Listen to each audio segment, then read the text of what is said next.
Welcome to the Wellness Lab Digest, where we help you to absorb powerful, life-changing insights from top wellness experts with our daily bite-sized wellness podcast summaries. Each episode is packed with distilled, powerful takeaways to boost your health and well-being. To support this podcast, please scroll down on whatever app you're listening.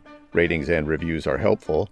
Even better, just send the show to a friend. Check out our sponsors at the bottom of the page, or simply click the Support the Show link below the episode description. You know what's wild? The Rock can put away over 10,000 calories in a single cheat day. That's nearly a week's worth of food for the average person. But here's the real question. Are these extreme eating patterns helping or hurting us? Well, that's fascinating timing, because I was just reading about how this whole concept of cheat days has completely transformed from what nutritionists originally intended. You know what's really interesting about this? The term cheat day itself is actually causing more harm than good. When we label eating patterns as cheating, we're creating this weird psychological dynamic with food. That's exactly what I was thinking. It's like we're setting ourselves up for this guilt-pleasure cycle that can be really damaging to our relationship with food. Let me share something surprising from a 2015 study. Researchers found that planned dietary deviations can actually help some people stick to their long-term goals. But here's the catch. It only works when these breaks are carefully scheduled and controlled. So what you're saying is there's a big difference between a mindful break from strict eating patterns and just going completely off the rails one day a week. Precisely.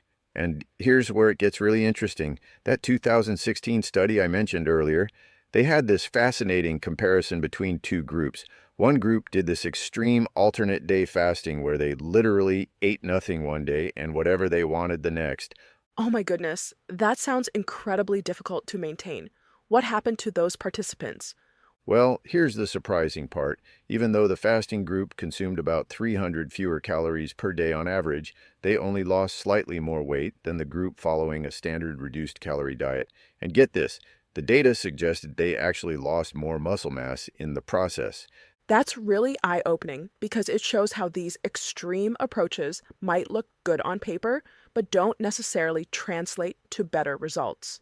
You know what makes this even more complicated? When we look at someone like The Rock and his famous cheat days, we're seeing a very specific context that most people can't replicate.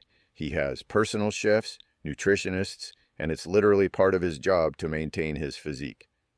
That's such an important point about context. Most people are trying to balance healthy eating with full-time jobs, families, and limited resources. Exactly. And here's something that nutritionists are increasingly concerned about. These cheat days can trigger something called compensatory eating patterns.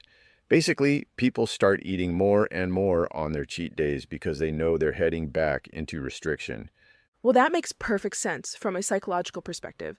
It's almost like your body and mind are rebelling against the restriction. And let me tell you about this fascinating psychological phenomenon that researchers have observed. When people label foods as forbidden or cheats, they actually tend to obsess over them more. It's called the ironic process theory. That's really interesting. Kind of like telling someone not to think about a pink elephant, and then that's all they can think about? Exactly. And here's where the science gets really interesting. Studies have shown that this restriction binge cycle can actually alter our brain chemistry. When we restrict heavily and then binge, it can affect our dopamine responses to food. Well, that certainly explains why so many people find themselves stuck in these cycles. How do we break out of it? So here's what the latest research suggests. Instead of this all-or-nothing approach, we should be focusing on something called flexible dieting. It's based on the principle that no foods are inherently good or bad. That sounds much more sustainable, but how does someone actually implement that in real life? Well, let me break it down into practical steps. First, you want to establish your baseline. Track what you're eating now without judgment. Then, instead of making dramatic changes, you make small adjustments over time. That makes so much sense. It's like the difference between trying to sprint a marathon versus pacing yourself for the long run. And here's something really crucial that often gets overlooked. Our bodies actually have incredibly sophisticated hunger and satiety signals. When we get caught up in strict eating schedules and cheat days, we often override these natural signals. That's fascinating. So you're saying we might be better off listening to our bodies rather than following arbitrary rules? Exactly. And let me share some data that supports this. Research shows that people who practice intuitive eating maintain more stable weights over time and have better psychological outcomes compared to those who follow strict diet cheat cycles. Well, that's really powerful information for our listeners who might be stuck in that cycle right now. And here's another important aspect we haven't touched on yet, the social implications of these eating patterns. When people are caught in this cycle, they often start avoiding social situations that don't align with their good eating days. That's such a crucial point about quality of life. Food is such an important part of our social connections and cultural experiences. Let me share something really interesting about cultural perspectives on this. In many traditional food cultures, there isn't even a concept of cheat days because their approach to food is naturally more balanced. That's really fascinating. So, what would you say is the key takeaway for someone who wants to break free from this cycle? Well, based on all the research we've discussed, I'd say it's about moving toward what nutritionists call the 80-20 principle. Aim for nutritious choices about 80% of the time, while allowing flexibility for the other 20% without labeling it as cheating. That sounds so much more sustainable than the extreme approaches we see on social media. And here's something really important to remember.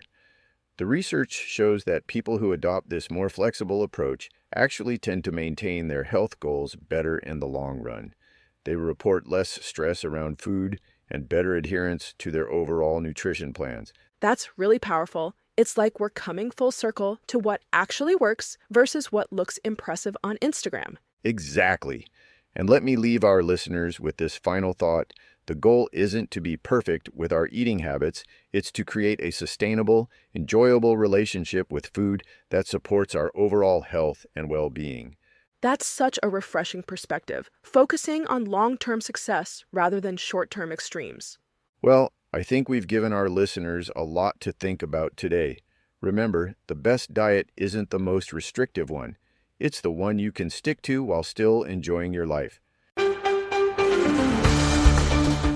Thank you for listening to the Wellness Lab Digest. If you have received value from the podcast, I have 3 asks of you. 1, share the show with your friends and send them a link to the show. 2, please leave a rating and review in whatever app you're listening. And last but not least, please let me know what topics you would like us to cover in the future.